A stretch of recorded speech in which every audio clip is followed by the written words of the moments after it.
Determinant का मतलब समझा रहा था मैं ना, मैंने बताया था किसी भी डिटर्मिनेंट का मतलब डिटर्मिनेंट एक वैल्यू होती है, मतलब रो या कॉलम के एलिमेंट को अपने ही कोफैक्टर से मल्टीप्लाई करके ऐड करेंगे तो आपको डिटर्मिनेंट मिलेगा। जैसे पहली रो ली, उसी के कोफैक्टर से हमने मल्टीप्लाई किया और ऐड कर दिया तो हमको वैल्यू मिल गया। अच्छा, इसी रो को इस रो के कोफैक्टर को छोड़ के किसी दूसरे रो के कोफैक्टर से मल्टीप्लाई करके ऐड करेंगे तो आंसर हमेशा 0 आएगा। तो डिटर्मिनेंट एक वैल्यू होती है जिसका मतलब होता है किसी भी रो या किसी भी कॉलम के एलिमेंट को अपने ही कोफैक्टर से मल्टीप्लाई करके ऐड करना। डन। अगर किसी रो या किसी कॉलम के एलिमेंट को अपने कोफैक्टर के अलावा किसी दूसरे कोफैक्टर से मल्टीप्लाई करके ऐड करेंगे तो आंसर हमेशा क्या आएगा? 0। मेरी बात क्लियर हुई यहां तक? बोलो। प्रॉपर्टी देखिए, सबसे पहली प्रॉपर्टी ये कहती है कि अगर किसी कॉलम या रो के एलिमेंट 0 है तो उस डिटर्मिनेंट की वैल्यू 0 होगी। ऑब्वियसली अगर किसी रो या कॉलम के एलिमेंट को हम 0 ले लें और उसी डिटर्मिनेंट पर हम उसको ओपन कर दें, मान लो ये रो 0 है, बाकी यहाँ पे element A B C D E F है, तो जैसे आप इस रो पे इसको ओपन करोगे तो ये वैल्यू आप 0 आ जाएगी। तो किसी भी रो या कॉलम के एलिमेंट अगर किसके बराबर है? 0 है, तो आपको कुछ दिमागी नहीं लगाना, सीधा उस डिटर्मिनेंट की वैल्यू को क्या लिख देना है? 0। मेरी बात समझ में आई? सेकेंड रिजल्ट, अगर कोई दो रो या कॉलम के एलिमेंट प्रोपोर्शनल है, कोई दो रो या कॉलम के एलिमेंट प्रोपोर्शनल है या आइडेंटिकल है, तो भी उसकी वैल्यू को हम क्या लिख देंगे? 0। बात समझ में आ रही है? मतलब element of any row slash column proportional और आइडेंटिकल, तो भी वैल्यू ऑफ डिटर्मिनेंट आप क्या कर देंगे? 0। समझ गए? जैसे आप इसको देखिए, L A L B L C के ए के बी के सी, तो जैसे ही आप L A L B L C के ए के बी के सी लेंगे तो ये दोनों सेम रेशियो में आ जाएंगे, हाँ या ना? तो तुरंत आप क्या कहेंगे? इस डिटर्मिनेंट की वैल्यू 0। सही है ना? अगर यहाँ पर क्या हो जाता, ए बी सी, यहाँ भी ए बी सी हो जाता तो भी ये रो दोनों सेम आ जाती तो भी 0। यानी कोई भी दो रो या कोई भी दो कॉलम के एलिमेंट सेम हो जाए या सेम रेशियो में हो जाए तो सीधा आप उस डिटर्मिनेंट की वैल्यू को क्या लिखेंगे? 0। तो दो जगह आप डिटर्मिनेंट की वैल्यू डायरेक्ट 0 लिखते हैं, या तो रो और कॉलम के एलिमेंट सेम हो 0 हो जाए तो 0 लिख देंगे, या फिर दो रो या दो कॉलम के एलिमेंट प्रोपोर्शनल या आइडेंटिकल हो जाए तो 0 लिख देंगे। तीसरी प्रॉपर्टी, अगर हमने कहा कि रो या कॉलम के सारे एलिमेंट एपी में है तो भी वैल्यू ऑफ द डिटर्मिनेंट क्या होता है? बोलिए। तब भी वैल्यू ऑफ द डिटर्मिनेंट क्या होता है? 0। मतलब if in a determinant order 3 or more, all element on row and column are AP with same or different common difference, then the value of determinant is equal to 0। मेरी बात समझ में आ रही है? मतलब अगर रो या कॉलम के सारे एलिमेंट एपी में, समझ में आया? सेम कॉमन रेशियो से या डिफरेंट, डजंट मैटर, तो डिटर्मिनेंट की वैल्यू हमेशा क्या आएगी? 0। ध्यान रखिएगा, इंपॉर्टेंट प्रॉपर्टी है। कई बार इससे एक आध दो बार डायरेक्ट क्वेश्चन पूछा गया है, बस ये ऑब्जर्व करना होता है कि रो और कॉलम के एलिमेंट एपी में है या नहीं। बड़े बड़े क्वेश्चन एकदम आसानी से सॉल्व हो जाते हैं।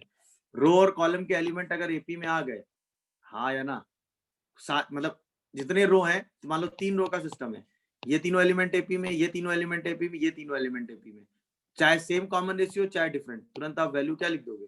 0। आप उसको सॉल्व करने की कोशिश ही नहीं करोगे, कोई प्रॉपर्टी को दे, डायरेक्ट रिजल्ट आपको क्या लिखना है? 0। क्या है? मेरी बात समझ में आई?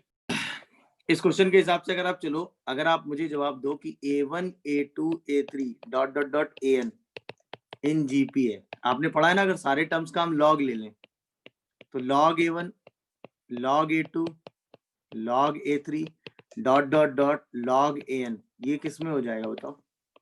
एपी में। आप सारे एलिमेंट एपी में आ गए, इसका मतलब अब जवाब दो, log AN plus 1 log AN plus 2 AP, log AN plus 3 AN plus 4 AN plus 5 AP, log AN plus 6 AN plus 7 AN plus 8 AP। तीनों रो के एलिमेंट एपी में, इसका मतलब वैल्यू ऑफ डिटर्मिनेंट सीधा सीधा क्या हो गया भाई? 0। क्या हमें इसको सॉल्व करने की जरूरत है? बोलो, क्या हमें इसको सॉल्व करने की जरूरत है? ये तीनों रो के एलिमेंट किस में आ गए भाई? एपी में। सीधा आंसर क्या लिख देंगे? 0। मेरी बात हुआ कि नहीं? सोचो भाई, अगर 2 की पावर A1 2 की पावर A2 2 की power A3 dot dot dot 2 की पावर AR इन जीपी है तो ऑब्वियसली A1 A2 लॉग ही तो ले रहे हैं 2 बेस पर, A3 से लेके AR किस में हो जाएंगे? AP में। जैसे हमको पता चला A1 A2 A3 AR AP में है, तो बस काम खत्म। क्या? A1 A2 A3 in AP, AN+1 AN+2 AN+3 in AP, A2n+1 2n+2 2n+3 in AP। यानी रो के सारे एलिमेंट किस में आ गए? AP में। जैसे हमको पता चला तीनों रो के एलिमेंट AP में है, तुरंत हम आंसर क्या लिखने वाले हैं बताओ? 0। मेरी बात समझ पा रहे हो कि नहीं भाई? नेक्स्ट प्रॉपर्टी देखते हैं। हाँ, नेक्स्ट प्रॉपर्टी देखते हैं। व्हेन टू रो या कॉलम के एलिमेंट को अगर हम इंटरचेंज करें तो पूरा डिटर्मिनेंट माइनस साइन से मल्टीप्लाई हो जाता है। समझ में आया?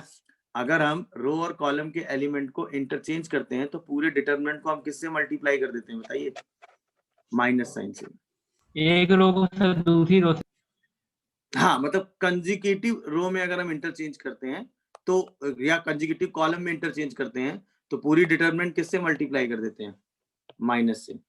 मेरी बात समझ पा रहे हो कि नहीं? जैसे फॉर एग्जांपल अगर मैं आपको समझाऊं, जैसे आपने कहा डेल्टा जो है, सपोज ABCDEF और GHI है, ठीक है ना? अब मैंने कहा कि इन दोनों रो को हमने आपस में इंटरचेंज कर दिया। मेरी बात समझ रहे हो कि नहीं? तो यही वैल्यू क्या हो जाएगी? -BEHADGCFI। सही है। हमने क्या किया फिर? इन दोनों को आपस में इंटरचेंज कर दिया, तो माइनस माइनस फिर से प्लस हो गया। अब BEHCFIADG हो गया। तो कोई भी दो रो, अब ये हमने चेंज किसमें किया? रो में। यही चेंज हम किसमें करते हैं? कॉलम में करते जाते हैं। तो कोई भी दो रो या कॉलम अगर आप आपस में इंटरचेंज करते हैं कंसेक्यूटिव, तो वो किससे मल्टीप्लाई होता जाता है? माइनस से। यहाँ पे माइनस माइनस क्या हो गया? प्लस। ये प्लस। तो कोई भी दो रो या कंसेक्यूटिव के एलिमेंट आप चेंज करेंगे तो पूरी डिटरमिनेंट को किससे मल्टीप्लाई कर देंगे? माइनस से। मेरी बात समझ रहे हो? जैसे रो या कॉलम के एलिमेंट, क्योंकि कोफैक्टर की का साइन चेंज होगा ना, कोफैक्टर में -1 की पावर i + j मल्टीप्लाई होता है ना। जैसे आप इन सारे एलिमेंट को आपस में इंटरचेंज करोगे तो -1 की पावर i + j की वैल्यू चेंज हो जाएगी ना, तो उससे पूरा डिटरमिनेंट किससे मल्टीप्लाई हो जाएगा? माइनस से। क्लियर? अब जितनी बार आप कंसेक्यूटिव चेंज करते जा रहे हैं रो या कॉलम में, उतनी बार -1 की पावर r मल्टीप्लाई कर देंगे। r is the number of changes, तो आपके डिटरमिनेंट की वैल्यू वही आती जाएगी। तब उसका लॉजिक यहाँ मिलेगा। If all the element of row and column of determinant multiply a non-zero constant, then determinant gets the multiply by the same constant। यानी कि अगर हम किसी डिटरमिनेंट में कोई कांस्टेंट मल्टीप्लाई करें, सही ना, यानी किसी रो या कॉलम के एलिमेंट में कोई कांस्टेंट मल्टीप्लाई करें तो वो कांस्टेंट पूरे डिटरमिनेंट की वैल्यू में मल्टीप्लाई हो जाता है। Reverse, all element of row determinant multiply a non-zero constant, then constant can be taken from row and instead multiply the whole determinant। मतलब इस एग्जांपल में हमने क्या कहा वो देखो। जैसे सपोज एक वैल्यू थी 2311152 -1, सपोज ये था एक डिटरमिनेंट, ठीक है ना? देखते जाना। हमने एक नया डिटरमिनेंट बनाया डेल्टा 2 और हमने इसको लिखा क्या? हमने इसको लिखा पहली वाली रो में 2 मल्टीप्लाई कर लिया, 4 6 2 1 1 5 2 1 -1। तो ये पूरा डेल्टा 2 डिटरमिनेंट होगा ना, वो 2 डेल्टा 1 होगा। अच्छा, अगर हम डेल्टा 1 वैसे निकालें तो क्या आ जाएगा? 2 -1 -5 -3 -1 -10 एंड 1 1 -2। ये क्या आ जाएगा? -6 -12।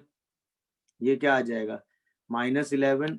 तो प्लस का 33 देखो जरा, और माइनस का 1। कैलकुलेशन एक बार जरा कर लेना। तो क्या ये 20 आ रहा है? बोलो। Yes sir. अब जरा डेल्टा 2 निकालो तो 4 कितना आ जाएगा? ये -1 -5 -6 -1 -10 और +2 1 -2। तो क्या ये 40 आ रहा है कि नहीं? मतलब 2 डेल्टा 1 आ रहा है। दिख रहा है कि नहीं? ये बताओ मुद्दे की बात। Yes sir. Yes sir. Yes. तो वो डिफरेंस समझ में आया कि नहीं? मतलब अगर हमने किसी एक रो में कोई कांस्टेंट मल्टीप्लाई कर दिया है तो पूरे डिटरमिनेंट में वही सेम कांस्टेंट मल्टीप्लाई हो गया कि नहीं? बोलो। अगर हमने इस रो में 2 मल्टीप्लाई कर दिया तो पूरे डिटरमिनेंट की वैल्यू में 2 मल्टीप्लाई हो गया। बात समझ में आ रही है? तो किसी एक रो या किसी एक कॉलम में अगर हम कोई कांस्टेंट मल्टीप्लाई करते हैं तो वो पूरे डिटरमिनेंट में मल्टीप्लाई हो जाता है। ये बात समझ में? कॉमन लेना होगा तो फिर पूरे डिटरमिनेंट से कॉमन नहीं, अगर हमको जैसे कोई कांस्टेंट के कॉमन करना है तो वो किसी एक रो या किसी एक कॉलम में होना चाहिए, तो बाहर आ जाएगा। समझ में आया कि नहीं? वैसे Yes, sir. डिटरमिनेंट 2 क्यों निकाला? क्या निकाला बेटा, फिर से बताओ। डिटरमिनेंट 2 यही आपने 2 गुना किया ना आपने? हाँ, डेल्टा 2 निकाला तो 40 आ गया, डेल्टा Yes, 1 sir. 20 आ रहा है तो 2 टाइम्स आ गया। Okay sir. मैंने ये बताया कि अगर इस रो में हमने 2 मल्टीप्लाई किया तो डिटरमिनेंट में भी 2 मल्टीप्लाई हो गया, मतलब डिटरमिनेंट की वैल्यू ट्वाइस हो गई किसी एक रो में मल्टीप्लाई करने से। समझ रहे हो? Yes, Yes, sir. sir. हाँ। Yes, sir. अब सोच के देखना, अगर एक मैट्रिक्स ए थी AIJ n×n और हमने KA लिखा तो मैट्रिक्स के सारे एलिमेंट में K मल्टीप्लाई हो गया था कि नहीं? Yes, अब sir. अगर हम डिटरमिनेंट KA निकालेंगे तो इसका मतलब हर एक एलिमेंट से K बाहर आएगा, पहले रो से Yes, sir. पहले Yes, रो sir. से K बाहर, दूसरे रो से K बाहर, तीसरे रो से K बाहर, तो टोटल K की पावर n बाहर आ जाएगा। Yes, sir. और अब डिटरमिनेंट A बचेगा। इसीलिए याद है डिटरमिनेंट KA की प्रॉपर्टी क्या होती है? K की power n into determinant A, क्योंकि K मल्टीप्लाई करने के बाद मैट्रिक्स में K सारे एलिमेंट से मल्टीप्लाई हो गया। जैसे आपने उसका डिटरमिनेंट लिया तो फिर डिटरमिनेंट में तो हर रो से K बाहर आएगा ना, तो टोटल कितनी बार K बाहर आ जाएगा? n। इसीलिए वहां फर्क था। तो मैट्रिक्स में जब K मल्टीप्लाई करते हैं तो सारे एलिमेंट में मल्टीप्लाई होता है, डिटरमिनेंट में जब K मल्टीप्लाई करते हैं तो या तो वो किसी एक रो में मल्टीप्लाई होगा या फिर वो किसी एक कॉलम में। Column में। तो या तो एलिमेंट किसी एक रो में मल्टीप्लाई होंगे या वो एलिमेंट किसी एक कॉलम में मल्टीप्लाई होंगे, बस ये फर्क है। क्या है बात आप सब? फिर तो सर पूछो सर अगर पर कितने टाइम्स K बाहर आया? n times. क्योंकि हर रो से K बाहर आया होगा ना। Yes sir. जैसे अगर हम इसको सॉल्व करना होगा तो इस रो से 2 बाहर आ रहा है तो हम यहाँ से 2 बाहर निकाल के ये वाला डिटरमिनेंट लिख देंगे। Yes sir. यस। जैसे एक और एग्जांपल में मैं तुमको समझा देता हूँ। जैसे मान लो हमारे सामने डेल्टा लिखा हुआ है, ठीक है ना, lambda A lambda B lambda C, ठीक है, DEF और GHI। अब हम इसको ऐसे लिख सकते हैं, lambda times of ABC DEF और GHI, कोई दिक्कत नहीं, लैम्डा क्योंकि रो में था पूरा निकालिए। अच्छा, क्या हम इसको ऐसे लिख सकते हैं, ABC lambda D lambda E lambda F GHI, क्या दिक्कत है ये बताओ? अरे हाँ है ना, हम इस लैम्डा Yes, को उठाए sir. किसी दूसरी रो, हम इस लैम्डा को उठाए किसी तीसरी रो, हम इस लैम्डा को उठाए किसी कॉलम में भी मल्टीप्लाई कर दें, बट वो मल्टीप्लाई लैम्डा किसी एक रो या किसी एक कॉलम में ही होगा। कॉमन भी किसी एक रो से ही आएगा। अगर किसी एक रो में कोई एक एलिमेंट कॉमन है तो पूरी रो को एलिमेंट कॉमन होकर बाहर आ जाएगा। हाँ या ना, मतलब उसका सारे एलिमेंट में कॉमन होना जरूरी नहीं है, किसी एक रो या किसी एक कॉलम में हो बाहर आप उसको कर सकते हैं। आप समझ गए कि नहीं बात? Yes, sir. तो मल्टीप्लीकेशन ऑफ स्केलर का मतलब क्या हुआ? All element of row and column multiply by non zero constant, the determinant is multiply by same constant. या फिर रो या कॉलम से अगर कोई कांस्टेंट मल्टीप्लाई हो रहा है तो उसको आप पूरे डिटरमिनेंट से मल्टीप्लाई कर देंगे। अच्छा, अब बात आती है सम ऑफ टू डिटरमिनेंट। अगर आपको दो डिटरमिनेंट ऐड करना है तो कोई भी एक रो या कोई भी एक कॉलम को आप ऐड कर सकते हैं कितनी भी टाइम्स, बट बाकी रो या बाकी कॉलम के एलिमेंट फिक्स होने चाहिए। समझ रहे हो? मतलब सिर्फ एक रो या एक कॉलम के एलिमेंट चेंज हो, बाकी रो या बाकी कॉलम के एलिमेंट कांस्टेंट हो, तो आप ये सेम प्रॉपर्टी यूज कर सकते हैं। मतलब इस प्रॉपर्टी में मैंने क्या समझाया वो मैं एग्जांपल से आपको बताता हूं। जैसे सपोज एक डेल्टा 1 था, ठीक है ना, A1 B1 C1 DEF GHI, ठीक है ना भाई। एक डिटरमिनेंट डेल्टा 2 था, A2 B2 C2 DEF GHI, दिख रहा है कि नहीं सबको? अब देखो ये वाली रो सेम है, सिर्फ चेंज पहली वाली रो हो रही है। और जैसे ही आप दोनों डिटरमिनेंट ऐड करोगे, जैसे आप क्या करोगे, दोनों डिटरमिनेंट ऐड करोगे, डेल्टा 1 प्लस डेल्टा 2 करोगे, तो होगा क्या, जो पहली वाली रो है उनके एलिमेंट आपस में चेंज हो जाएंगे। क्यों ऐसा हो पाया? क्योंकि बाकी सारी रो के एलिमेंट क्या थे, सेम थे। सेम प्रॉपर्टी कॉलम में लग सकती है। अब ऐसे कितने भी रो आपके सामने लिखे हो आप उनको इंटरचेंज करके ऐड करके लिख सकते हो। सर अगर इसी जगह डिटरमिनेंट की जगह मैट्रिक्स होती तो फिर सारे नहीं, मैट्रिक्स में तो करस्पॉन्ड एलिमेंट से करस्पॉन्ड हाँ एलिमेंट ये सर AIJ से BIJ ऐड होता है। डिटरमिनेंट में एक रो के एलिमेंट आपस में ऐड हो सकते हैं, कब? जब बाकी रो के एलिमेंट कांस्टेंट लिखे हो। अच्छा, इसका सबसे बड़ा यूज क्या है, जैसे आपको एक डिटरमिनेंट DR दिया गया, FR GR HR ABCDEF दिखा। और आपसे कहा गया find sigma R equal to 1 से लेके एन DR, मतलब D1 D2 D3 ये निकालो। तो क्या ये सिग्मा साइन आप सीधा यहां उठा के रख देंगे? बताओ। R इक्वल टू 1 से लेके एन, R इक्वल टू 1 से लेके एन, R इक्वल टू 1 से लेके एन। बोलो ये समझ पा रहे हो कि नहीं? ये समझे कि नहीं ये बताओ। हम ये सीधा सिग्मा साइन यहां उठा के रख देंगे कि नहीं? बोलो। ये इसका सबसे इंपॉर्टेंट यूज है। बट इसमें जो R का फंक्शन है वो किसी एक रो या एक कॉलम में था, इसलिए ऐसा हो पाया। क्या ये इंपॉर्टेंट रूल आपको समझ में आया? ये बताओ। बोलो क्या ये इंपॉर्टेंट रूल आपको समझ में आया? ये बताओ। नहीं समझे? समझ रहे हैं कि नहीं सब लोग? भाई अगर आप D1 लिखोगे तो क्या आएगा? F1AB G1CD और H1EF आएगा कि नहीं आएगा? बताओ। ऐसे अगर आप D2 लिखोगे तो D2 क्या आएगा? बोलो भाई। F2AB F2AB G2CD G2CD H2EF आएगा कि नहीं? ऐसे Yes, करते sir. करते अगर आप DN लिखोगे तो क्या आएगा? F of N AB G of N CD H of N EF। और सारे डिटरमिनेंट अगर आप ऐड करोगे तो बाकी कॉलम तो सेम चल रहे हैं, तो पहले कॉलम के एलिमेंट ही आपस में ऐड होते चले जाएंगे। तो F1 plus F2 plus F3 sigma F1, G1 plus G2 plus GN sigma GR, H1 plus H2 plus HN। But ये काम आप कब कर पाए? जब R का फंक्शन किसी एक रो या किसी एक कॉलम में होगा। ये काम आप कब कर पाएंगे? जब R का फंक्शन किसी एक रो या किसी एक कॉलम में होगा, अदरवाइज आप ये काम नहीं कर पाएंगे। मेरी बात, और ये बहुत इंपॉर्टेंट प्रॉपर्टी है, इस पे कई बार क्वेश्चन आपसे पूछा गया है। क्या ये बात आप समझ पा रहे हो कि नहीं? मुद्दे की बात समझो कि R का फंक्शन सिर्फ एक ही रो में है, बाकी तो सब कांस्टेंट चल रहे हैं ना, तो उसी में हम सीधा सिग्मा उठा के लगा देंगे, हाँ या ना? यानी R इक्वल टू 1 से लेके एन डेल्टा R का मतलब क्या होगा? R इक्वल टू 1 से लेके एन R माइनस 1। अरे हाँ या ना? R इक्वल टू 1 से लेके एन R माइनस 1 का होल स्क्वायर। बोलो ये बात समझ रहे हो कि नहीं सब लोग? R इक्वल टू 1 से लेके एन R माइनस 1 का होल क्यूब। मेरी बात समझ रहे होगे कि मैंने क्या किया और क्यों किया? बोलो। अब हमें क्या निकालना है? R इक्वल टू 1 से लेके एन R माइनस 1, तो ये क्या आएगा? 0 1 2 से लेके कहाँ तक? n माइनस 1 तक। तो ये n minus 1 into n by 2 हो गया। हमें क्या निकालना है? R इक्वल टू 1 से लेके एन R माइनस 1 का होल स्क्वायर, मतलब 0 स्क्वायर 1 स्क्वायर 2 स्क्वायर से लेके कहाँ तक? n माइनस 1 का होल स्क्वायर। ये क्या हो गया? n minus 1 n into 2n minus 2 plus 1, तो 2n minus 1 by 6।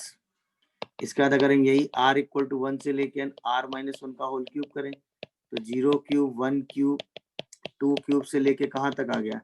n minus 1 के होल क्यूब तक। बोलिए भाई। और अब इसकी वैल्यू कितनी आ गई? n minus 1 into n by 2 का whole cube.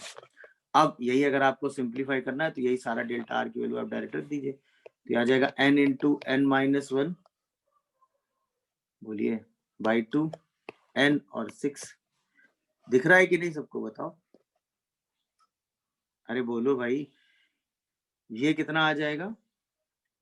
n minus 1 n 2n minus 1 by 6, 2n square 4n minus 2। ये कितना आ जाएगा?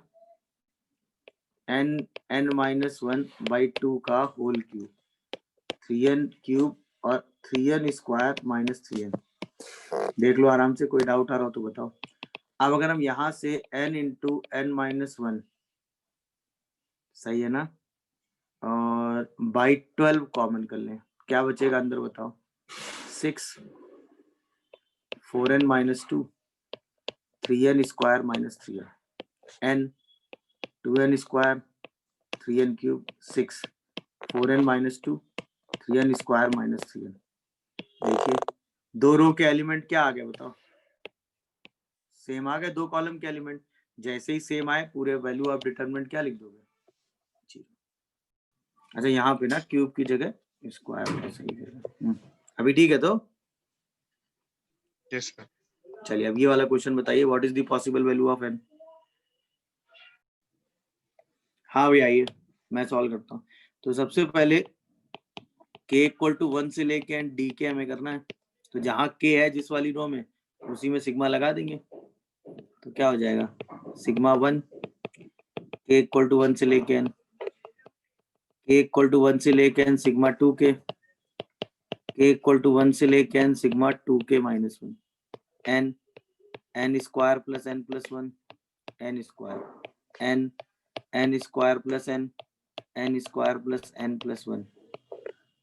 देखिए अब जैसे सिग्मा 1 1 1 1 करेंगे तो वैल्यू कितनी आ जाएगी n n n, 2k करेंगे तो n into n plus 1 n square plus n plus 1 n square plus n, 2k minus 1 करेंगे तो n square n square n square n plus 1।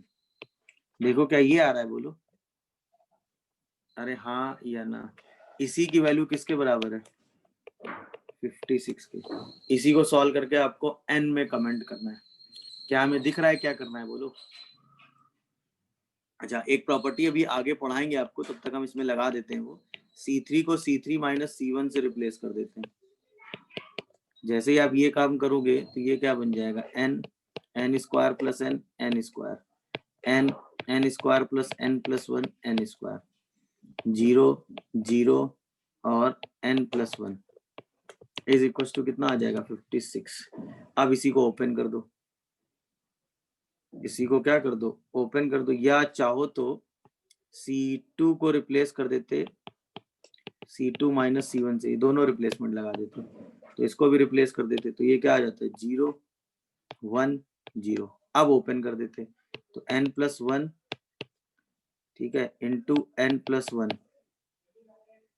n plus 1 पे open करते हैं तो n प्लस 1 पे open करते तो n इज इक्वल टू 56 आ जाता है। यहाँ से 8 इंटू 7 इज 56, तो n की वैल्यू सीधा सीधा उठ के कितनी आ जाती है। मेरी बात समझ में आ रही है कि नहीं ये बताओ, हाँ या ना। तो आंसर आपका कितना आ जाता 7। क्या ये बात क्लियर हुई सबको बोलो, वाला है वो ये है यही same. That is property of invariance, addition and subtraction of two rows and column. The value of determinant not altered by adding and subtraction of element of any row or column, same scalar multiplication of corresponding element of other row। मतलब अगर हम ci column को replace कर दें ci plus alpha cj plus beta ck से, या हम rj ri column को रिप्लेस कर दें r1 plus alpha rj plus beta rk से, तो डिटर्मिनेंट की वैल्यू में कोई चेंज नहीं आएगा। बात समझ में आ रही है। मतलब इस प्रॉपर्टी में हम क्या समझाना चाह रहे हैं वो देखो। जैसे सपोज एक डिटर्मिनेंट आपको दिया हुआ है a b c d e f और g h i, ठीक है।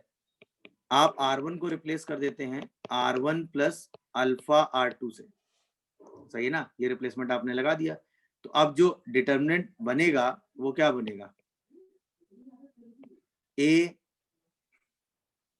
Plus alpha D, B plus alpha E, C plus alpha F, D E F G H आई।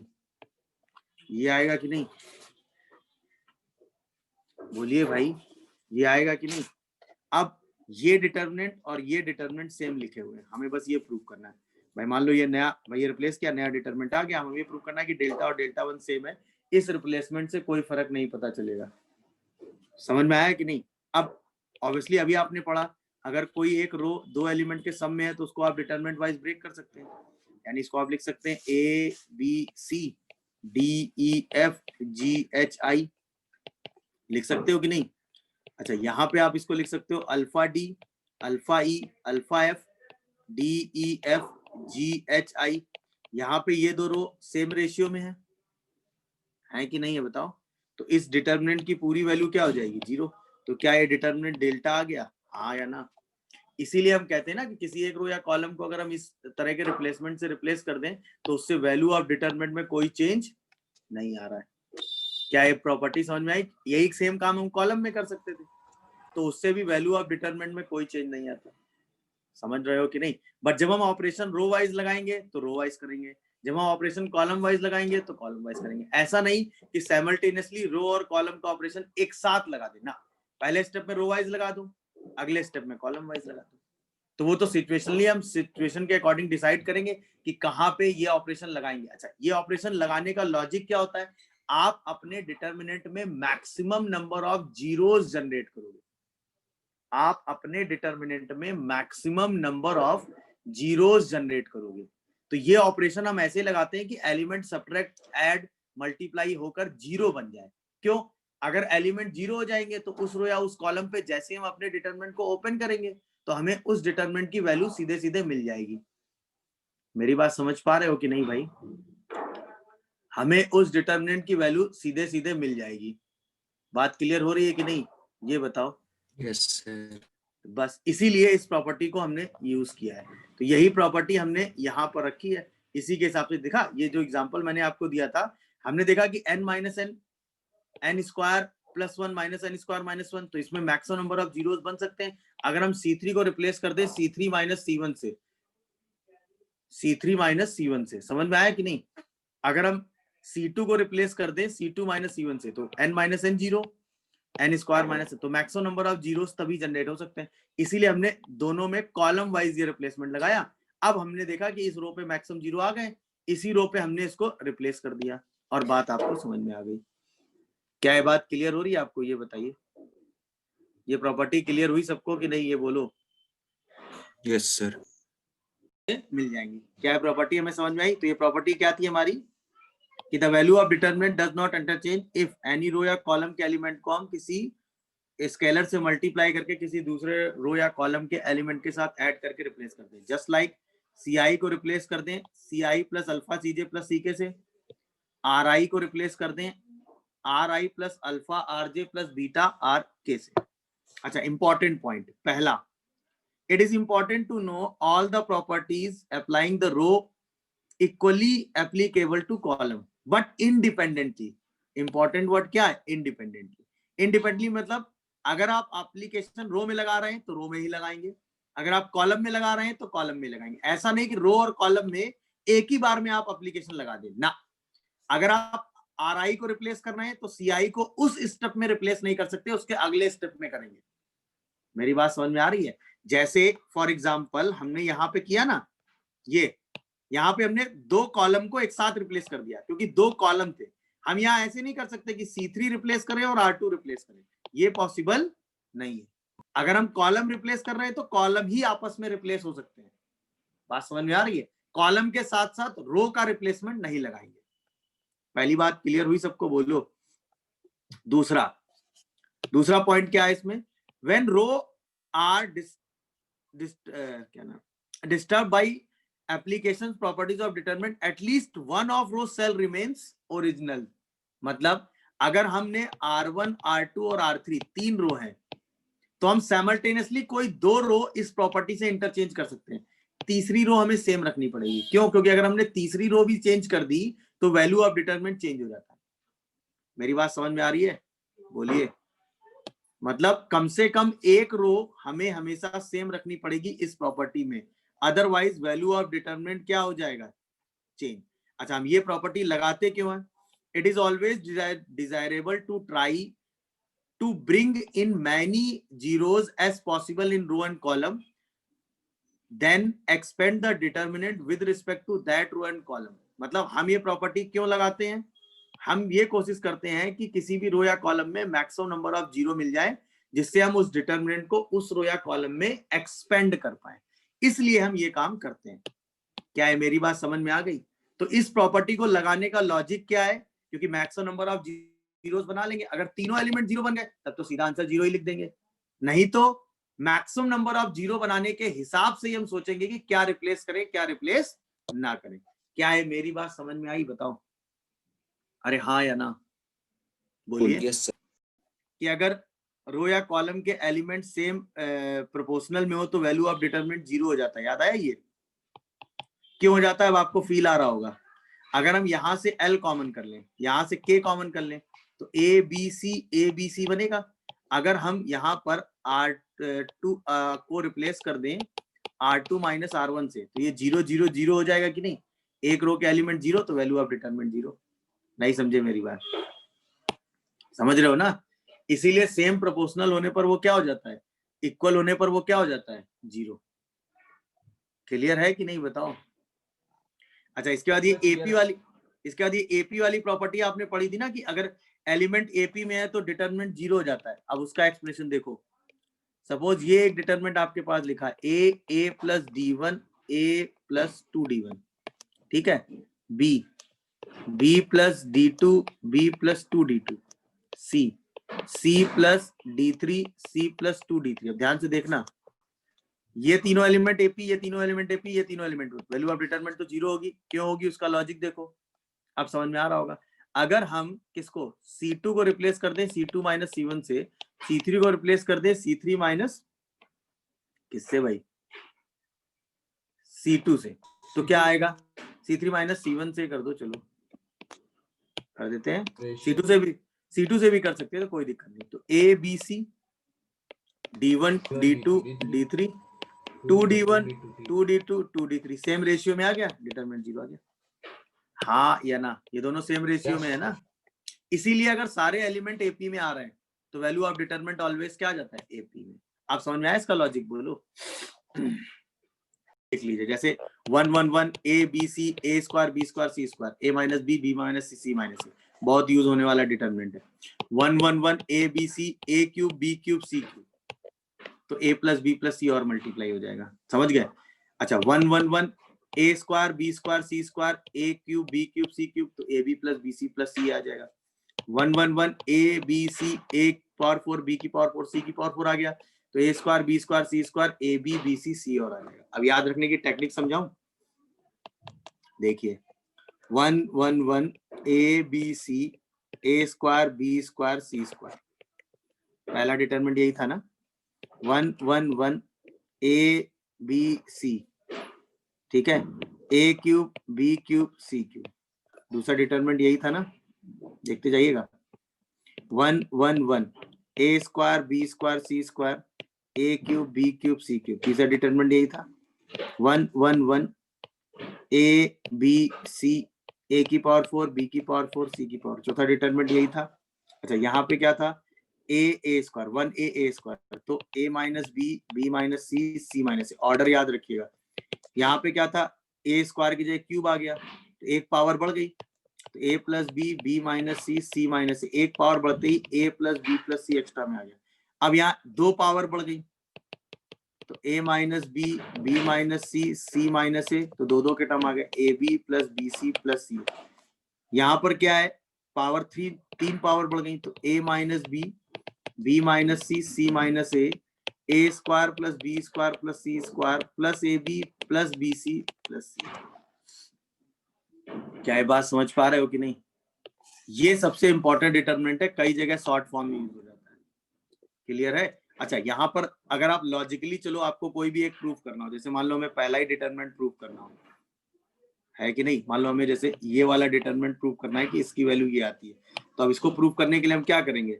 सॉल्व करने के हिसाब से सेम रिप्लेसमेंट लगा देंगे भाई। सॉल्व करने के हिसाब से हमने क्या देखा कि इसमें 1 1 1 कॉमन इक्वल एलिमेंट है, तो इसी में 1 - 1 करके इसी में हम क्या बना लेंगे? 0, है कि नहीं?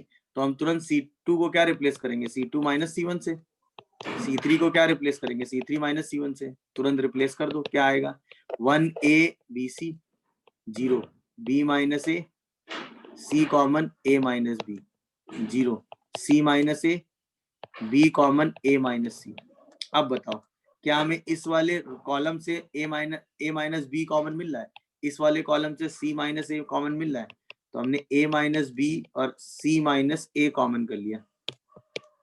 मेरी बात सबको दिख रही है ना? बोलो भाई। 1 A B C 0 -1 C 0 1 minus B, दिखा कि नहीं? बताओ भाई। अब इस वाली रो में मैक्सिमम नंबर ऑफ जीरोस आ गए, इसी पे ओपन कर दो। जैसे ओपन करोगे क्या आएगा, a minus b, c minus a and b minus c. यही आपका आंसर आ गया। देखा कि नहीं भाई? तो हमने इक्वल एलिमेंट देखकर जीरो बनाया और उसके बाद सीधा सिंपलीफाई कर दिया। कोई कंफ्यूजन? बोलिए भाई। No sir. अब जैसे ये क्वेश्चन आपको प्रूव करना है, प्रूव दैट दिस, इसमें भी सेम प्रॉपर्टीज के बारे में हमें सोचना है। तो हमें क्या करना है, 1a square plus b square plus c square चाहिए। अभी क्या हमको a स्क्वायर बी स्क्वायर के टर्म दिख रहे हैं, सिर्फ यहाँ दिख रहे हैं, बाकी जगह तो दिख नहीं रहे। तो ऐसी सिचुएशन में हम क्या करेंगे कि पहली वाली रो में ए बी सी का मल्टीप्लाई। हाँ, पहली वाली रो में ए बी, ए दूसरी वाली रो में बी और तीसरी वाली रो में सी मल्टीप्लाई। तो a cube plus a square b, a square c, फिर a b square b cube plus b square c, फिर ए सी स्क्वायर, ठीक है ना, b c square c cube plus c. अब बताओ पहले वाले कॉलम से क्या कॉमन है, ए स्क्वायर बी सॉरी और सी। सॉरी अब ए बी सी कॉमन भी कर लो। तो हमने ए बी सी पहले क्या किया, डिवाइड किया, अब ए बी सी कॉमन कर लिया। तो अब क्या बचा, ए square plus 1 A square B square C square B square plus 1 है कि नहीं, सी स्क्वायर, फिर बी स्क्वायर सी स्क्वायर प्लस 1। अब तो आपको आराम से दिख ही रहा है कि R1 को किससे रिप्लेस कर दो, R1 plus R2 plus R3 से। जैसे ही आप रिप्लेस करोगे क्या आएगा, 1 plus a square plus b square plus c square, 1 plus a square plus b square plus c square, 1 plus a square plus b square plus c square. यहाँ क्या आ गया, बी स्क्वायर, यहाँ क्या आ गया, B square plus 1 B square, यहाँ क्या आ गया, सी स्क्वायर प्लस 1। अब पहली वाली रो से आराम से कॉमन क्या आ गया, 1 plus a square plus b square, और उसमें क्या बचा, 1 1 1 B square plus 1 B square सी स्क्वायर प्लस 1। अब तो आपको 1 और 1 दिखते ही क्या मिला, C2 को रिप्लेस कर दो C2 माइनस C1 से, और C3 को रिप्लेस कर दो C3 माइनस C1 से। तो 1 plus a square plus b square plus c square. जैसे रिप्लेसमेंट लगाओगे 1 बी स्क्वायर सी स्क्वायर, 1 माइनस 1 0 1 0 0 0 1। अब किसी भी एक रो पे ओपन कर दो, इसमें मैक्सिमम नंबर ऑफ जीरोस है या इसमें मैक्सिमम नंबर ऑफ जीरोस है या इसमें कहीं भी एक ओपन कर दो। तो R1 पे ओपन कर देते हैं। जैसे R1 पे ओपन करोगे तो 1 plus a square plus b square plus c square into 1। Answer क्या आ गया, 1 plus a square plus b square plus. Properties का यूज समझ में आया कि नहीं? सबसे पहले हमने ए स्क्वायर बी स्क्वायर के टर्म जनरेट किए, उसके बाद सिंप्लीफाई किया प्रॉपर्टी लगा के और सीधा आंसर लिख दिया। मेरी बात क्लियर हुई कि नहीं सबको, ये बताओ। नहीं हिंट दे देता हूँ, जल्दी दिख जाएगा। ये x है, ये y है, यहाँ x y है, ये y है, ये z है, यहाँ y और z है। अगर हम इसमें p मल्टीप्लाई करें और इसके साथ ऐड करें और इसमें सब्ट्रैक्ट कर दें, बोलो भाई, मतलब हम C1 को रिप्लेस करें किससे, C1 minus alpha C2 plus C3 से, क्या लगता है बोलो, कर सकते हैं कि नहीं ये सेम रिप्लेसमेंट? तो ये वाला क्या आएगा, 0, ये वाला क्या आएगा, 0। अच्छा ये क्या आएगा बोलो, माइनस माइनस, हाँ मतलब p से मल्टीप्लाई कर देना, ये आंसर आ रहा है। हाँ। अब जैसे इसमें माइनस मल्टीप्लाई करोगे क्या आएगा बताओ जरा जल्दी से मुझे।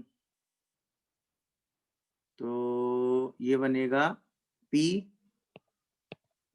xp plus y minus yp minus z। देखियो जरा ध्यान से, यहाँ पे क्या आएगा, x y y z, xp plus y yp plus z is equal to 0। यहाँ तक कोई कंफ्यूजन हो तो बोलो। सर हाँ बेटा बताओ। सर इसमें अगर p मल्टीप्लाई डिवाइड करके है सर। हाँ तो अब इसकी वैल्यू बताओ क्या आ रही है। जैसे इस रो पे ओपन करोगे तो ये बनेगा p स्क्वायर x, देखो, और square X plus Z is equal to 2yp। नहीं पी वाई भी तो बचेगा ना, बोलो, प्लस 2py बचेगा यार मेरे हिसाब से, प्लस जेड, और साथ में बचेगा Z square sorry X Z minus Y, देख लो 0। इसका मतलब X Z minus Y square is 0। तो एक्स वाई जेड किस में आएंगे भाई, जीपी में। देख लो कोई कंफ्यूजन आ रहा हो तो बताओ। अरे हाँ या ना, बोलो भाई। Yes sir. ये जीरो जीपी में आएंगे। अच्छा, उसका लॉजिक है, यहाँ पे अगर आप देखोगे इसका डिस्क्रिमिनेंट तो वो आएगा 4y² माइनस xz, और अगर ये जीरो होगा तो ये डिस्क्रिमिनेंट भी जीरो होगा, है ना, तो ये ऑलवेज कैसा हो जाएगा, पॉजिटिव, तो ये कभी जीरो हो नहीं पाएगा। खेल समझे कि नहीं? इसीलिए XYZ सर्टेनली किसमें होनी चाहिए, जीपी में। क्लियर हो रहा है कि नहीं बताओ, बोलिए। समझ में आया प्रॉपर्टी कैसे सोची गई, क्यों यही काम किया गया और क्यों XYZ जीपी में आया? मेरी मैं करता हूँ। क्या किया आपने, सबसे पहले आपने C1 को रिप्लेस कर दिया होगा C1 plus C2 plus C3 से। देखो जरा ध्यान से, तो ये बन गया होगा 5x minus 4, 5x minus 4, 5x minus 4। कुछ कॉन्फिडेंस आया कि नहीं, बोलो। आप R1 को भी रिप्लेस कर सकते थे, कोई दिक्कत नहीं थी। अब बताओ 5x माइनस 4 तो कॉमन आ गया, तो लीनियर फैक्टर तो डायरेक्ट कॉमन आ गया। A और B की वैल्यू तो खैर यहीं से आ जाएगी। बोलो भाई, नहीं समझ में आ रहा क्या आप लोगों को? समझे कि नहीं ये काम? अब 1 1 1 आते ही तुरंत कॉन्फिडेंस तो आ ही जाता है, तो हमने तुरंत R1 को क्या रिप्लेस कर दिया बताओ, सॉरी R2 को नहीं, R1 को रिप्लेस कर दो R1 माइनस R2 से, और R3 को रिप्लेस कर दो R3 माइनस R1 से। तो क्या आएगा बताओ, R1 को रिप्लेस किया R1 माइनस R2 से, तो 0, फिर x प्लस 4 0, और 1 x minus 4 2x, 1 minus 1 0, 2x minus 2x 0, x minus 4 minus, तो माइनस x प्लस 4। अब यही वाली रो पे हमने क्या कर दिया, ओपन कर दिया। यहाँ से 5x माइनस 4 तो कॉमन चल ही रहा था, तो अब डिटरमिनेंट क्या आएगा, 5x माइनस 4। जैसे ही ओपन करोगे तो माइनस x कितना प्लस 4 और माइनस x प्लस 4, तो उसका स्क्वायर। तो ये आंसर क्या आएगा, 5x माइनस 4 x प्लस 4 का होल स्क्वायर। अब ये दिया क्या है, a plus b x into x minus a का होल स्क्वायर। तो a की वैल्यू कितनी आ गई बताओ, 4, और b की वैल्यू कितनी आ गई, 5। a की वैल्यू माइनस 4 और b की वैल्यू 5 आ गई। है कोई ऑप्शन, देखो a की वैल्यू माइनस 4 और b की वैल्यू 5, डी आंसर होगा। क्या है तरीका, हमें समझ में आया? ये बताओ, थोड़ी ना आएगा बेटा। सर C1 को C1 प्लस C2 ले।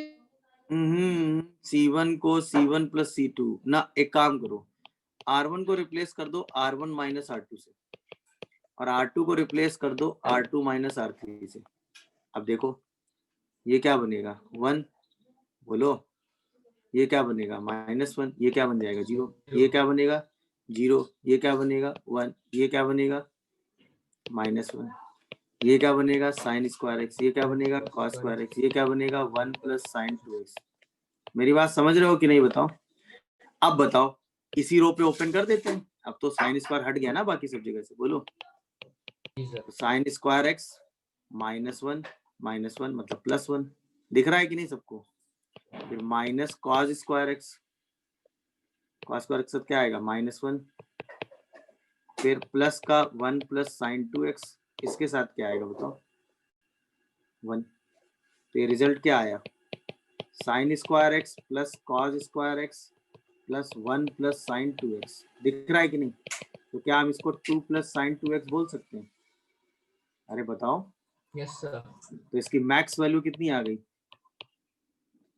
3, और मिन वैल्यू कितनी आ गई, 1। तो मैक्स वैल्यू मतलब अल्फा, मिन वैल्यू मतलब बीटा, तो अल्फा प्लस 2 बीटा हमारा कितना हो गया, 5। तरीका समझे कि नहीं, बोलो भाई। हाँ या ना? अच्छा, कोई कह रहा था कि सबको ऐड कर दें, सबको ऐड करके भी ये कॉमन आया था, बट उसके बाद 1 1 1 1 के बाकी डिटरमिनेंट तो सॉल्व करना पड़ता ना, तो उसमें थोड़ा सा टाइम ज्यादा लग जाता। अब ये तो आपको पहले ये नहीं डायरेक्ट दिखेगा ना, ऑब्वियसली वही आ रहा है। ये मेरी बात समझ रहे हो मैं क्या समझाना चाह रहा हूँ?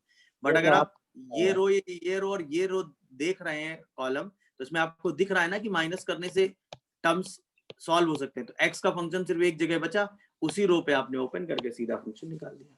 समझ रहे हो कि नहीं बात मेरी, बोलो। सी बता रहे। तो इसमें क्या करो, सबसे पहले प्रॉपर्टी लगा दो। तो R1 को ही रिप्लेस कर देते हैं R1 प्लस R3 से। तो ये डेल्टा जो हमारा क्या आ जाएगा, 1 -1 0, sine theta 0, 1 + 1 2, minus sine theta 1, sine theta -1, minus sine theta और 1। अब हम ओपन कर देते हैं तो 2। अब हम ओपन कर देते हैं तो 2 क्या आएगा, sine square theta plus 1। Obviously अब मैक्स वैल्यू कितनी होगी भाई, जो 1 रखोगे तो डेल्टा कहाँ से कहाँ लाई करेगा, पहले इसको क्या रखोगे 0 तो 2 आएगा, और 1 रखोगे तो 4, तो इसका मतलब कहाँ से कहाँ लाई करेगा 2 से 4। चलिए पहले तो मैं समझाता हूँ। ये लिखा हुआ a minus B square D minus E square, तो क्या ये a minus A comma D और b कॉमा ई इस पॉइंट के बीच की डिस्टेंस है, बोलो। अच्छा ये लिखा हुआ है b माइनस सी ई माइनस एफ, तो c और f इसके बीच की डिस्टेंस है ये, अरे हाँ या ना बोलते। और ऐसे ये वाला देखो तो इसके बीच की डिस्टेंस है, हाँ या ना। जैसे आप ये डिस्टेंस देखेंगे तो आपको एक राइट एंगल ट्रायंगल वाली फीलिंग आ रही है कि नहीं, बताओ। नहीं आ रही है, बोलो। अब तो समझ में आ ही रहा होगा यार। सर हो जाएगा। ये चीज आपको पहले से दिखनी चाहिए ना, आप दिखा ये बात, आपको दिखा कि नहीं बताओ। Very good. अब इस राइट एंगल ट्रायंगल का एरिया जो होता है, आपने पढ़ा है ना एरिया क्या होता है, AD1 BE1 CF1 का हाफ, ये एरिया किसके बराबर होगा 8 × 6/2। तो इसका मतलब इस डिटरमिनेंट की वैल्यू कितनी आ जाएगी 48 आ जाएगी कि नहीं बताओ। नहीं समझे, बोलो भाई। अच्छा इसका ट्रांसपोज ले लो तो भी वैल्यू सेम रहेगी, इसका मतलब m का जो डिटरमिनेंट है वो 48 है, ये क्वेश्चन में हमें मिल गया। अब n का जो वैल्यू है वो है m²/2, तो डिटरमिनेंट n कितना होगा, डिटरमिनेंट ऑफ m²/2। अच्छा 1/2 बाहर आएगा तो 1/2 की पावर 3 बाहर आएगा, और डिटरमिनेंट m का स्क्वायर आएगा, बोलो। अच्छा 1/8 डिटरमिनेंट m स्क्वायर मतलब 48 × 48, 8 से इसको कटेंगे 6 × 48 करेंगे, आंसर आएगा कितना आ रहा आंसर, बोलो 288। नहीं समझे पूरी कहानी, बताओ। देखा इसमें मैट्रिक्स और डिटरमिनेंट स्ट्रेट लाइन सब यूज हो गया इस क्वेश्चन में, बोलो भाई। इस क्वेश्चन में मैट्रिक्स डिटरमिनेंट स्ट्रेट लाइन सब यूज हो गया। सबसे पहले ये डिस्टेंस फॉर्मूला था, उसकी हेल्प से ये ऑब्जर्व हुआ कि राइट एंगल ट्रायंगल है जिसके वर्टेक्स हैं ADBECF, ये ऑब्जर्व हुआ पहला स्टेटमेंट ADBE और CF। इसके बाद इस ट्रायंगल का एरिया लिखा x1 y1 1 x2 y2 1 x3 y3 1, उसके एरिया को कंपेयर किया, यहाँ से राइट एंगल ट्रायंगल का एरिया, वहां से इस डिटरमिनेंट की वैल्यू आ गई। यही डिटरमिनेंट ये लिखा हुआ है इसका ट्रांसपोज, तो ऑब्वियसली ट्रांसपोज में मैट्रिक्स का डिटरमिनेंट सेम होता है, डिटरमिनेंट m मिल गया। n का जो डिटरमिनेंट है वो डिटरमिनेंट ऑफ m²/2 के बराबर है, पहले से 1/2 कॉमन किया तो 3 × 3 मैट्रिक्स है, तो 1/2 का क्यूब बाहर आएगा, डिटरमिनेंट m का स्क्वायर मतलब डिटरमिनेंट m² बनेगा, m² का डिटरमिनेंट रखा आंसर। तरीका समझे कि नहीं ये क्वेश्चन। अभी थोड़ी देर पहले आपने इसको सॉल्व किया था, याद आया, कौन से हिंट दूं, ये वाला क्वेश्चन आपने सीखा है ना कौन सा करना, a² b² c² वाला एक क्वेश्चन, ये देखो याद आया कि नहीं। इसमें सबसे पहले हमने a² b² c² जनरेट किया था, सेम लॉजिक यहाँ लगाना है, सेम लॉजिक। सबसे पहले x³ y³ z³ जनरेट करना पड़ेगा ना, बोलो भाई। तो x की power 4 + x, x³ y, x³ z, बोलो। फिर xy³ y की पावर 4 + y, y की पावर y³ z, सॉरी। फिर z³ x, y z³ z की पावर 4 + z, बोलिए ये 11 दिया हुआ है 1/xyz। अब xyz कॉमन कर लो हर कॉलम से, तो क्या बचेगा x³ + 1 y³ z³, x³ x³ y की पावर कितना क्यूब + 1 y³ z³ z³ + 1 = 11 आ गया। अब चाहो तो C1 को रिप्लेस कर दो, C1 माइनस किससे C2 से, और C2 को रिप्लेस कर दो C2 माइनस C3 से, कर दो जरा रिप्लेस। तो 1 - 1 0 0 1 - 1 X cube Y cube Z cube plus 1। अब इसी को ओपन कर दो तो एक्स क्यूब उसके साथ क्या आ जाएगा 1 माइनस वाई क्यूब उसके साथ क्या आ जाएगा 1, यानी एक्स क्यूब के साथ आ जाएगा 1 माइनस वाई क्यूब उसके साथ आ जाएगा -1 और जेड क्यूब प्लस 1 के साथ क्या आ जाएगा 1 इक्वल टू 11। यहाँ से आ जाएगा X cube plus Y cube plus Z cube equal to 10। और हमें क्या चाहिए देखो पॉजिटिव इंटीग्रल सॉल्यूशन। तो इसका मतलब पॉसिबल क्या है 1 1 और 2। बोलो इसी को अरेंज कर दो तो 3 factorial by 2 factorial. Number of solutions कितने हो गए 3। नहीं समझे बताओ भाई। अगर एक्स क्यूब वाई क्यूब 10 होना चाहिए और पॉजिटिव इंटीग्रल सॉल्यूशन चाहिए तो 1 1 2 ही तो हो सकता है। बोलो इसी को आप अरेंज कर दीजिए एक्स वाई जेड के हिसाब से। तो यही पेयर कितनी बार रिपीट कर जाएगा 3 बार। नंबर ऑफ सॉल्यूशन 3 आ गए। देखा कि नहीं भाई। क्वेश्चन का कॉन्सेप्ट है ना ये थ्योरी ऑफ इक्वेशन का है। मतलब अगर ये डिटरमिनेंट हमें दिया हुआ है कि ये पूरा ओपन करके पी एक्स की power 4 q x cube r x square s x plus t आ रहा है और हमको टी निकालना है। टी मतलब कांस्टेंट निकालना है। तो ये सारे टर्म सिस्टम से हटने चाहिए। तभी हटेंगे जब हम वेरिएबल को क्या पुट कर देंगे 0। जैसे आप वेरिएबल को 0 पुट करेंगे तो हमें कांस्टेंट की वैल्यू हमेशा मिल जाएगी। जैसे 0 टी को 0 पुट करोगे तो क्या मिलेगा 0 -1 3 1 0 -4 -3 4 0। इसी को सॉल्व करके आप टी निकाल लेंगे। क्या बात ये मेरी समझ पा रहे हैं सब लोग। नहीं बोलो भाई। Yes sir. मेरी बात आप लोग समझ गए होंगे मैं क्या कहना चाह रहा हूँ। नहीं समझे बोलिए भाई। आंसर क्या 0 आ रहा है देखो टी की वैल्यू 0 आ गई। दिखा क्या भाई। Yes sir. अच्छा अब अगर हमें यहीं पर निकालना हो s तो हम क्या करेंगे डिफरेंशिएट करेंगे इसको। बोलो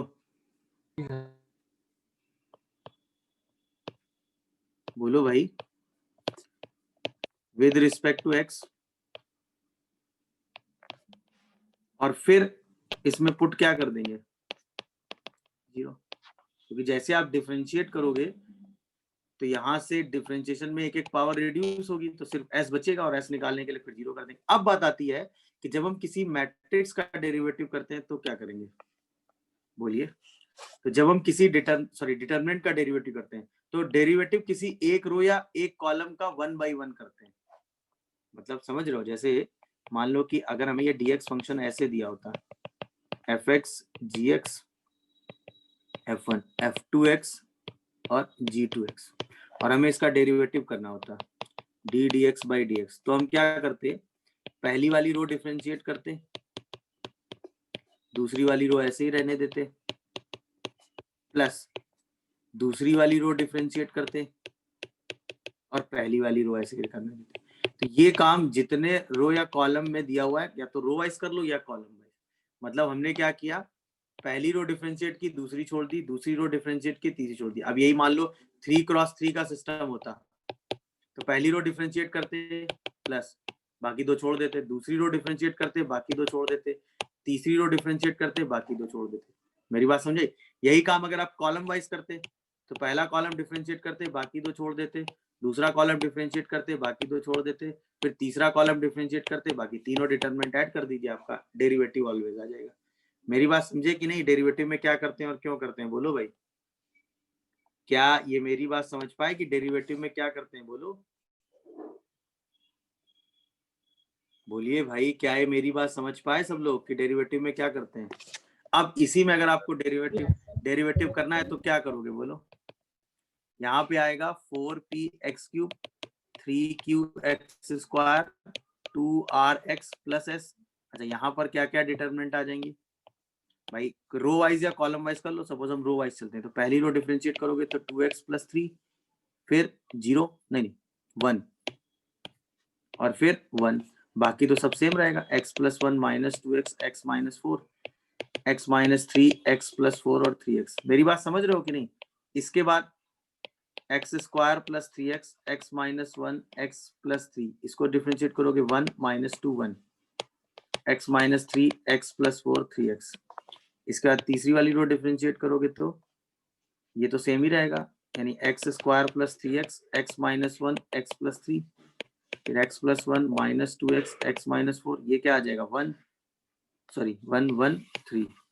अब जैसे आप x की वैल्यू क्या पुट करोगे 0, तो स्मॉल s सीधा सीधा क्या निकल के आएगा बताओ मुझे 3 1 1, बाकी तो सेम ही रहता है 1 0 माइनस 4 माइनस 3 4 0, दिख रहा है कि नहीं, प्लस यहाँ क्या रहेगा 0 माइनस 1 3 1 माइनस 2 1 माइनस 3 4 0, यहाँ क्या रहेगा 0 माइनस 1 3 1 0 माइनस 4 एंड माइनस 3 नहीं 1 1 3, बोलो भाई 1 1 3। क्या है मेरी पूरी बात समझ में आ रही? इन्हीं तीनों डिटरमिनेंट को आप सॉल्व करके लिख लेंगे, आपका आंसर आ जाएगा। तो कैसे आर और एस में क्या सम ऑफ ऑल कोफिशिएंट निकालने होते हैं। अगर मैं आपसे पूछता find P plus Q plus R plus S plus T, तो क्या करते? तो हम इसी डिटरमिनेंट में पुट कर देते वैल्यू वेरिएबल x1। अगर हमें ये फाइंड करना होता तो हम x को क्या पुट कर देते 1, क्योंकि जैसे आप x को 1 पुट करते तो p plus Q plus R plus S plus T, ये तुरंत डिटरमिनेंट क्या बन जाता, बोलो 4 0 4 2 माइनस 2 माइनस 3 माइनस 2 5 3, यही डिटरमिनेंट की वैल्यू सम ऑफ कोफिशिएंट आ जाती। मेरी बात समझ में आ रही है कि नहीं? मतलब हमें क्या निकालना था, सम ऑफ कोफिशिएंट। याद आया? बाइनोमियल के टाइम पे आपने ये बात पढ़ी थी, तो हम क्या पुट करते हैं, पुट वेरिएबल इज 1। अगर हमें सम ऑफ कोफिशिएंट निकालना होता है तो वेरिएबल को हम 1 पुट कर देते हैं। क्या है मेरी बात समझ में आ गई कि नहीं? अरे हाँ या ना? लास्ट चीज, अगर हमें इसी क्वेश्चन में क्या निकालना होता, लास्ट कॉन्सेप्ट था ये, अगर हमें इसी क्वेश्चन में फाइंड आउट करना होता किसको, अगर हमें इसी क्वेश्चन में P को फाइंड आउट करना होता, अगर हमें इसी क्वेश्चन में किसको करना होता फाइंड आउट P, तब क्या टेक्निक लगाते? अगर हमें इसी क्वेश्चन में P को फाइंड आउट करना होता तब क्या टेक्निक? अच्छा, P x की पावर 4 का कोफिशिएंट है, 4 बार तो हम डिफरेंशिएट करते नहीं, तो हम क्या करते, हम करते डिवाइड x की पावर 4 बोथ साइड। याद रखिएगा, अगर हाईएस्ट ऑर्डर का कोफिशिएंट निकालना है तो क्या टेक्निक लगाते हैं, तब ये क्या आता, p बाई एक्स की power 4 s by X cube q by X square, sorry r by X square, फिर q by X plus p is equal to, अच्छा यहाँ डिवाइड करते, इस रो में मैक्सिमम कोफिशिएंट एक्स स्क्वायर है, बाकी दो में एक्स है, तो पहली वाली रो में एक्स स्क्वायर डिवाइड कर देते, तो 1 प्लस 3 बाई एक्स, बोलो 1 by x minus 1 by X square, 1 by X plus 3 by X square, इसमें x डिवाइड करते तो 1 plus 1 by x minus 2 1 minus 4 by x, 1 minus 3 by x, दिख रहा है ना सबको, 1 प्लस 4 बाई एक्स एंड 3। अब इसके बाद हम दोनों साइड x टेंडिंग टू 0 पर लिमिट ले लेते हैं, ले सकते हैं, x टेंडिंग टू इनफाइनाइट पे लिमिट ले लेते हैं। जैसे x टेंडिंग टू इनफाइनाइट पे आप लिमिट लेते 0 0 0 0, याद आया लिमिट से, ये 0 तुरंत फाइनाइट बाय इनफाइनाइट की लिमिटिंग वैल्यू क्या हो जाती है 0, तो p की वैल्यू सीधा सीधा क्या आ जाता है 1 0 0 1 माइनस 2 1 1 1 3। क्या है मेरी पूरी कहानी समझ में आई? अगर हमें x की पावर 4 का कोफिशिएंट निकालना था तो टेक्निक क्या थी, ये हाईएस्ट पावर का था, तो हमने टेक्निक क्या लगाई बोलो, x की पावर 4 से दोनों साइड डिवाइड किया तो p खाली हो गया, अब x को इनफाइनाइट टेंड करा दिया, तो ये सारे कोफिशिएंट क्या हो गए 0, क्योंकि p q r s t तो सब रियल नंबर है ना, बोलो भाई, तो finite by infinite, finite by infinite, finite by infinite, finite by infinite कहाँ जाएगा 0। यहाँ पर इस रो में मैक्सिमम पावर 4 थी, अब या तो इस कॉलम पे जाते तो इसमें एक्स स्क्वायर, इसमें x और x से डिवाइड करते, या रो वाइज जाते तो इसमें x की पावर 4, इन दोनों में x से डिवाइड कर दिया। अब इसके बाद जैसे x को इनफाइनाइट टेंड कराएंगे, ये फाइनाइट बाय इनफाइनाइट होने की वजह से ये सब क्या आ जाएंगे 0, एक डिटरमिनेंट आ जाएगा, इसी की वैल्यू निकाल लेंगे। मेरी बात समझ आई? तो t निकाल, आप पूरे पैराग्राफ में क्या समझे, टी निकालने का मतलब, कांस्टेंट निकालने का मतलब एक्स को 0 पुट करना, मल्टीप्लाई नहीं करना होता पूरा। एक तरीका तो है डिटरमिनेंट पूरा मल्टीप्लाई करके बैठ जाओ, P Q R S T सब निकल आएंगे। जब कुछ नहीं समझ में आया तो सब मल्टीप्लाई कर लो, पूरा डिटरमिनेंट ओपन करके मल्टीप्लाई करो, वो तो आंसर हो ही गया। बट अगर सिर्फ टी निकालना है जल्दी से तो एक्स को 0 रख के डिटरमिनेंट निकाल दो। अगर हमें एस निकालना है सिर्फ, बाकी कोफिशिएंट से हमें कोई मतलब नहीं है, तो क्या करो, एक्स मतलब कोफिशिएंट ऑफ एक्स, तो एक बार इक्वेशन को क्या करो, डिफरेंशिएट। डिफरेंशिएट मतलब या तो रो वाइज कर दो या कॉलम वाइज। अगर रो वाइज करोगे तो एक रो डिफरेंशिएट बाकी रो सेम, सेकंड रो डिफरेंशिएट बाकी दो सेम, थर्ड रो डिफरेंशिएट बाकी दो सेम, और एक्स को क्या रख दो 0। अगर हमें सारे कोफिशिएंट का सम निकालना हो तो एक्स को सीधा 1 रख दो। अगर हमें हाईएस्ट पावर का कोफिशिएंट निकालना हो तो हाईएस्ट पावर के टर्म से क्या करो, डिवाइड कर दो। एक्स की मैक्सिमम पावर से क्या करो, डिवाइड कर दो बोथ साइड। यहाँ पर डिवाइड करोगे तो p बचेगा और दोनों साइड लिमिट ले लो x टेंडिंग टू इनफाइनाइट में। यहाँ पर जो पावर टर्म की मैक्सिमम आ रही होगी उसके हिसाब से रो और कॉलम में उस पावर को डिवाइड कर देंगे, हाँ या ना। जैसे आप डिवाइड करके सिंप्लीफाई करोगे आपका हर बार आंसर आ जाएगा। क्या है पूरी कहानी समझ पाए सब लोग?